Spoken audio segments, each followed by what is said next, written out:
In an earlier lesson, I showed you the equate directive, which can be used to define a constant. There is another way to do it, one that may seem more familiar to you. You can use the preprocessor define directive the same as you can in C. One big difference: you cannot change the definition of an equate, and you can replace the meaning of the define with another define directive. Once an equate has been declared, however, it remains with that definition to the end of the assembly unit. Here's another preprocessor command that should look familiar. This includes the text from another source file and assembles it just as if it had been included by the editor. The search for the file is made in the current directory, plus any directory specified on the command line with the I option. A similar directive is the use directive. It can be used to declare sets of standard macros. More about this in the upcoming lessons on macros. Some other preprocessor commands that deal with macros are push and pop, so you can have special context for local labels. There are three stack relative preprocessing directives: arg, stack size, and local. They have to do with making function calls and passing and reading argument values on the stack.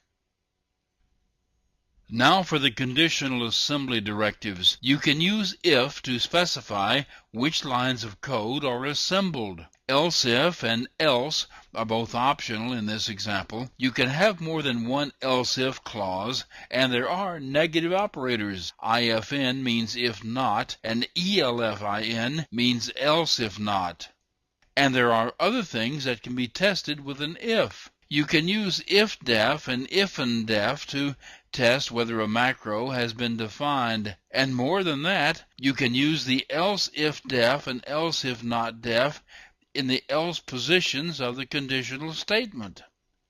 But you need to know that these directives work only with single-line macros. The assembler works differently with multi-line macros, and there is only one test to check whether or not one has been defined. This is usually just a test to see whether it needs to be defined. Any of these tests can be used to generate messages.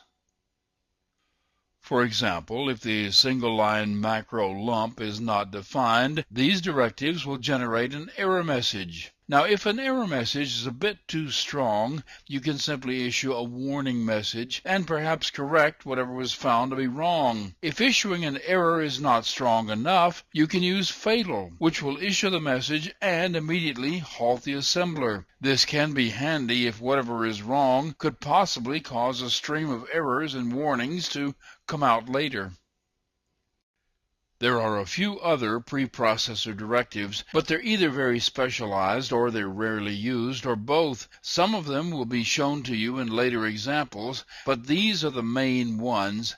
Let's wrap this up with a piece of special preprocessor syntax. If you have an environment variable and you want to include the contents of it in your assembled code, you can use a % and an exclamation point. For example, say you have the environment variable block size set to this string, and you want to use that string value to set the size of a block. You could enter the declaration this way.